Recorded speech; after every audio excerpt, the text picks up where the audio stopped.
Well, welcome back, everybody, to another episode of Meet the Author. Today I have Catherine with me. Catherine, thank you so much for joining us today. Thank you so much for having me and for allowing my little buddy to join. You have to start first off. Please introduce your friend here so everyone can enjoy him this the, week.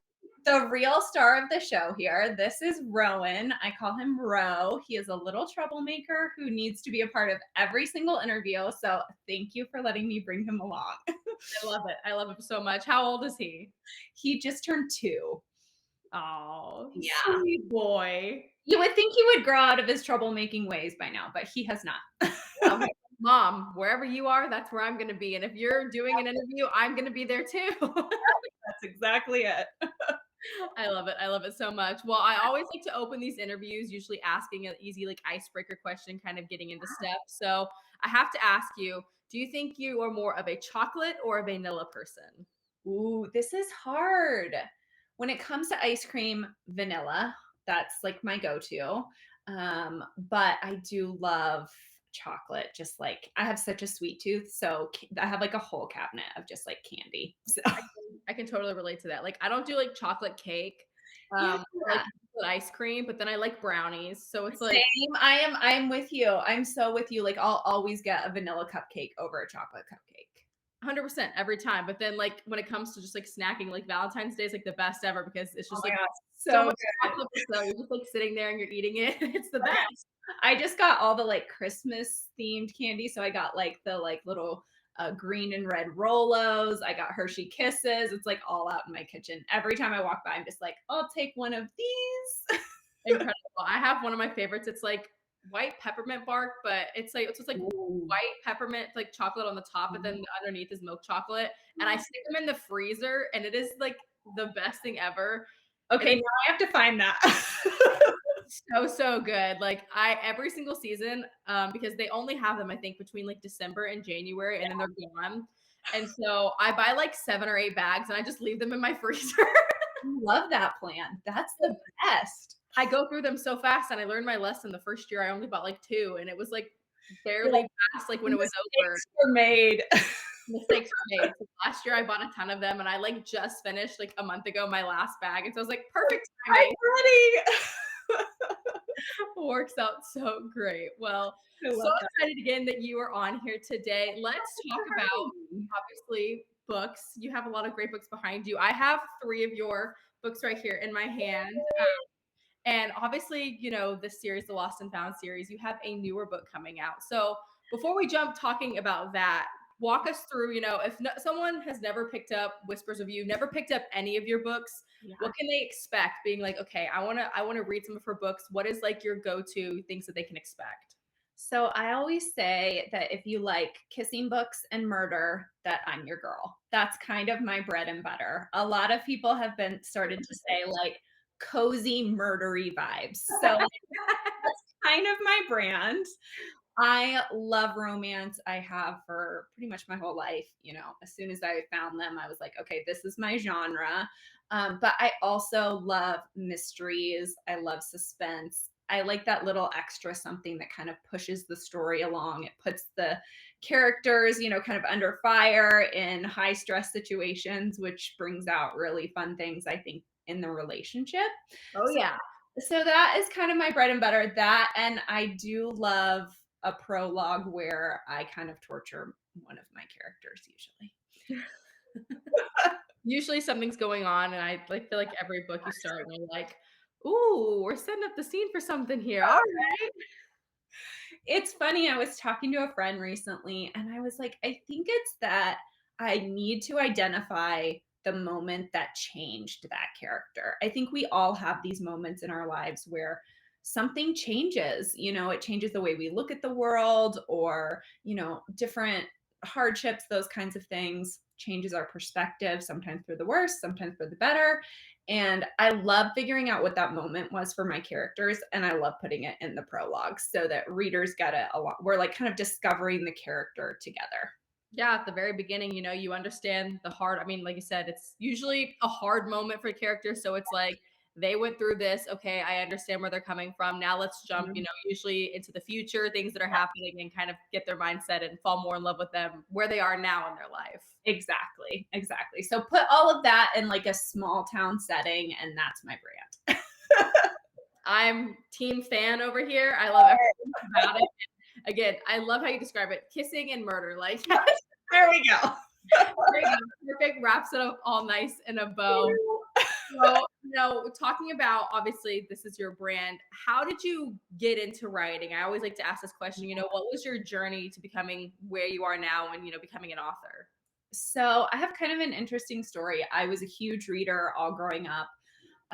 But I really fell hard in love with romance kind of at like a tough point in my life. I had lost my dad recently. I was in a horseback riding accident where I hurt my back really badly, and I was having a hard time sleeping because I was in a lot of pain. And so books were kind of my respite. I would just binge read, a book a day when I was really, really struggling. And I just fell in love with the genre, and I had to take some time off of work because of the back injury.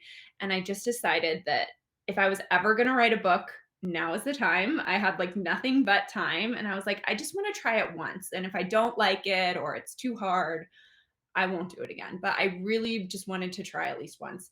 And I just fell in love with the process. I loved it so, so much. And kind of the rest was history. I love that. It's obviously difficult, that it was a Yeah. hard time in your life, but the fact that, just like you said with your characters, and maybe that's why you like to write your characters that way, is because it's kind of how it shaped your life too, is like, you had a big moment that things changed for you, but now, you have an incredible writing career, you have fans and all these books, and, I feel like it's definitely changed you for the better, in lots of ways. Exactly. No, and that's really like a lot of the themes of my books kind of talk about that I'm not someone that necessarily believes that everything happens for a reason, but I believe that good can come out of any situation, even the hardest situation. And this is the perfect example. I was so, so close with my dad, and losing him was one of the worst times of my life. But it's like something really beautiful came out of that. And so I'm just a big believer in that. And I think that carries through into my stories. No, that's awesome, and I can totally relate to the dad thing. I lost my dad, like 2 years ago, so I So understand that that's, a really hard thing and a life change, but I love that you, like I said, have made something so incredible out of it, and you've really, changed your career and all these things, and I love your writing, I love your books, so thank you. Thank as you. a fan, I'm very happy that you have, established yourself in this genre of kissing and murder, and that now we get to enjoy these There books we go. you've written. I love it. So I like to always ask too, authors kind of at the beginning when we're talking about your story, do you feel like you had one book that just was like a game changer for you? Or maybe was it a few books that you were like, okay, people are reading me now. This is really changing for me and like kind of like set the stage? I think there have been different pivotal moments. It's interesting. I was in an author group and somebody was asking like what are those moments where you kind of feel like you've like leveled up, or think it's kind of like a pinch me moment is what I describe it as. And I think it's kind of happened at different points in my career, but I think Tattered Stars and the Tattered and Torn series was definitely like a big change for me. And I really felt more of that fan base and community kind of like rallying behind me, which was just so, so incredible. And I really felt that build, which was so special. And then I would also say this last release, Shadows of You, it really took me by surprise. Just like the fevered pitch of how excited people were for this story. And it, was just my best release in every single way. Like the readers were so incredible. They created so many amazing TikToks. They created gorgeous bookstagrams. Like my DMs were going crazy when arcs went out, and I was like, I told my assistant, I was like, I think this one is different. And it really ended up being that. Like it really was super special. And that just meant the world to me. Everyone was waiting for our favorite recluse to I have know, his moment. exactly. I told a friend, I was like, "I didn't know that the secret was just, like, the hero that, like, says almost nothing and is just, like, very grumpy," you know? These 3 books leading up to it, and he's like has those pivotal moments that it's like when he gets those few words out, you're like, "We love you." Exactly. So it was really, really fun to kind of see the reader reaction. It was so special, and I'm just so grateful. I feel like I have such an amazing community surrounding me, and that has been honestly the greatest gift of this career for sure.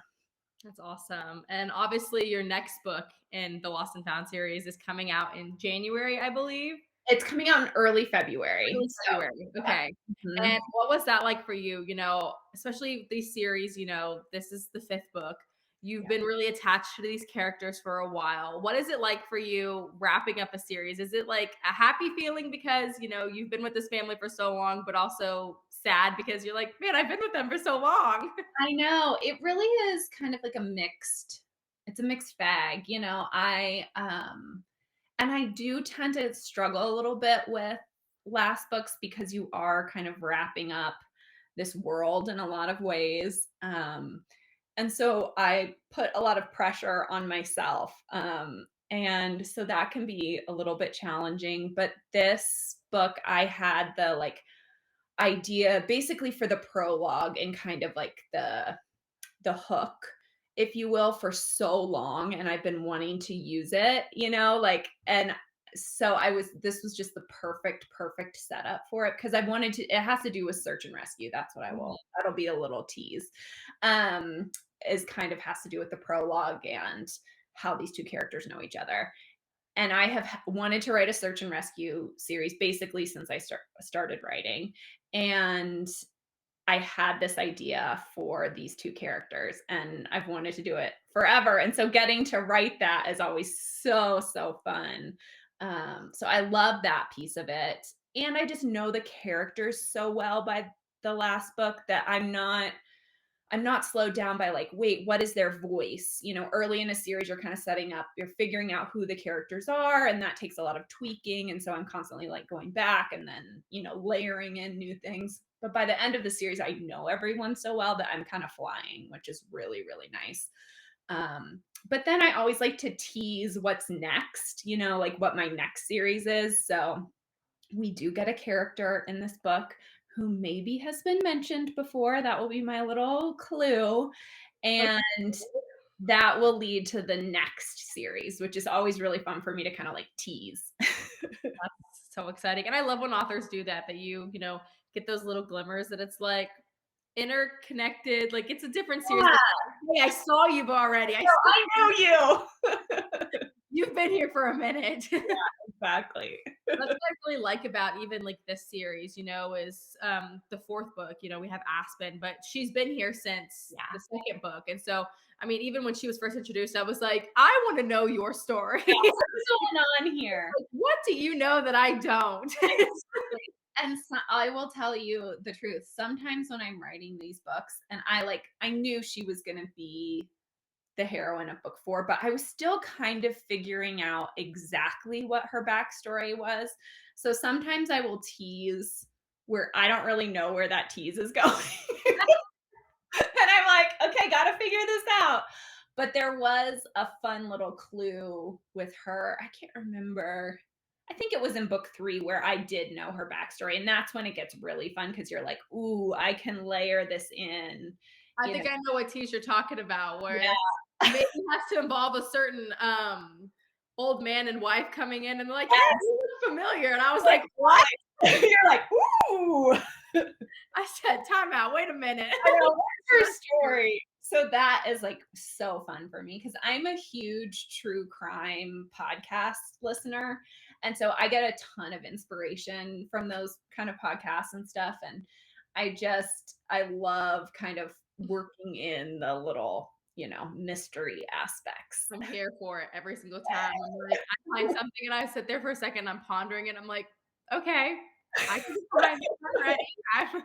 Bring it on. I'm ready for the I next one. love that. You do like a perfect amount too of like foreshadowing for the next book, at least especially in this series. I felt like that. Like, the first book you're reading about Holt and Wren, but there was so much goodness of Nash that I was just like, I love him so much. And then, you get Nash's book next. And Yeah. all of a sudden, Caden comes back in, and then you have, obviously Gray's around. And so by the time it got to the end of Nash and Maddie's book, I was like, I need Caden and Gray. Need this now. I need to And then, know. you go to the third book, and all of a sudden, Aston's been there a little bit more. I want the recluse brother who is always there for his family, but then he's like, all right, I'm gonna go back to my spot in the mountains.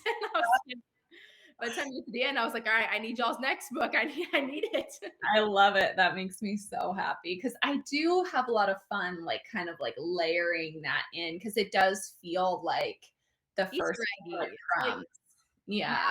Breadcrumbs. I love it. I think it's so good. Like I said, I'm absolutely so stoked for it. So for the next book, Yeah. and we've given us a few teases, but do you have anything else that people who have like latched on the series? I'm like, I just need something. I need a breadcrumb. So I think I shared this in my reader group, but I will share that the last book in this series is Lawson is a single dad. He's got 3 boys, variety of ages from like, I think it's 6 to 16. And it's going to be single dad and nanny, which is so fun. I'm very excited. I had the most fun writing the kids. Like they have such distinct personalities that they really came alive in my brain. And that is always like such fun and such a good sign and all of that.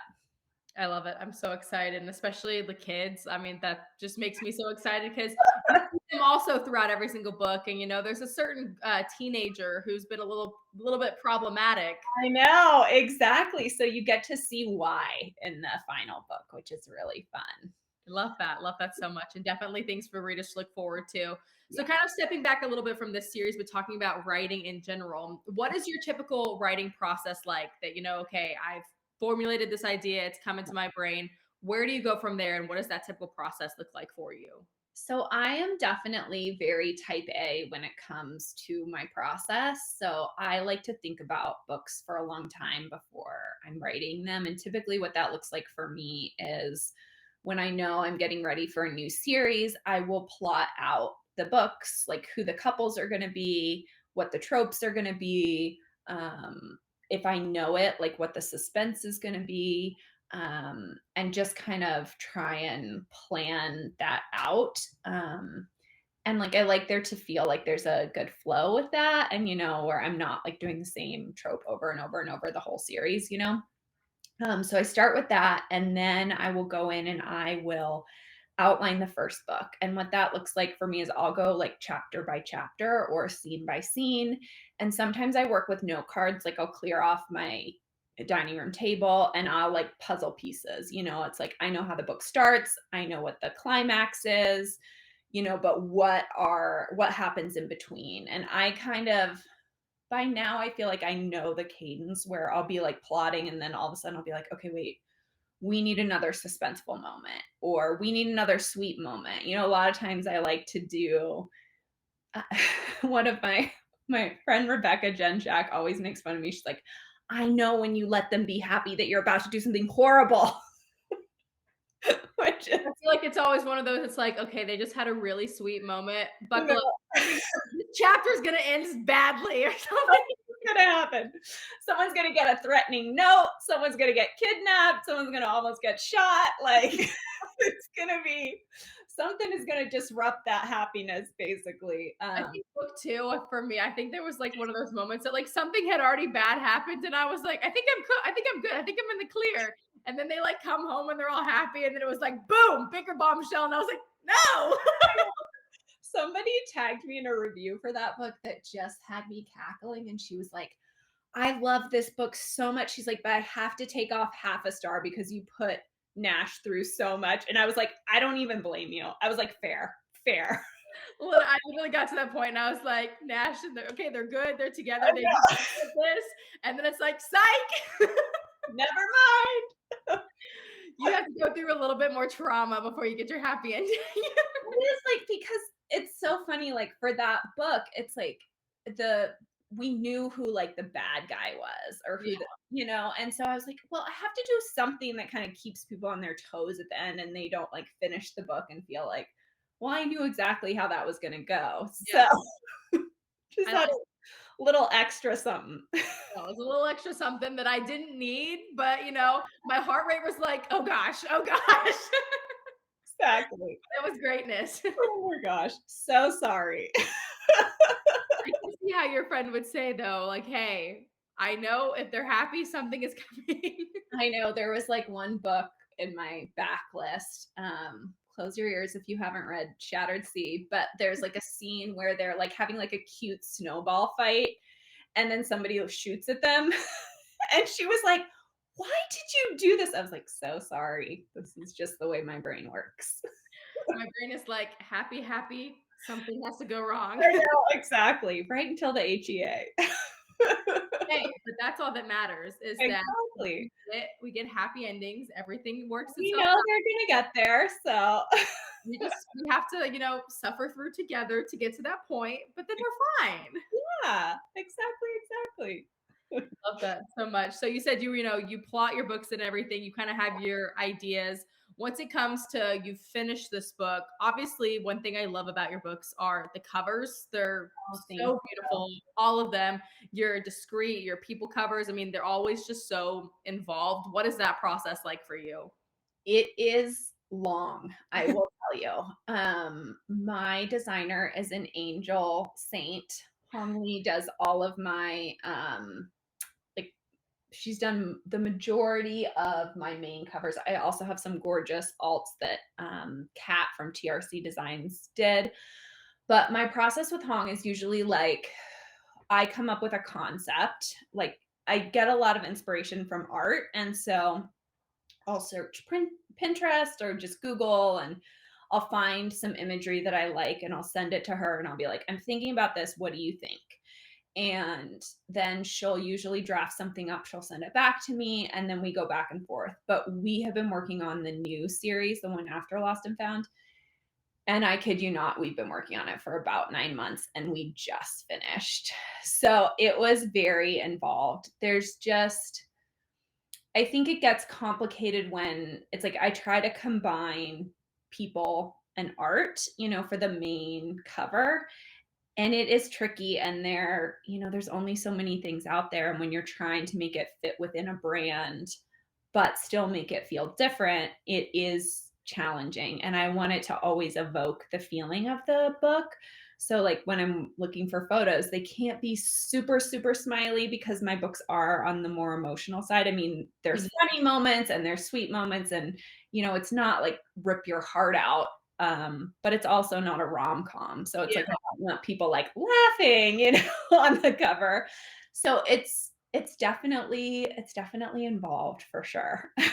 So you said, this next series that you have, it's taken about 9 months. Do you have all of the covers like from the get-go and like you have the book titles and everything usually, or is it just like you have the first one, but at that point, once you've established the theme, then you know what you're doing? So I try to have the photos for all of the couples before I start writing. For this next series, I am missing one, and we're hoping to shoot it in January. So I'm just hoping it works so that it will all come together.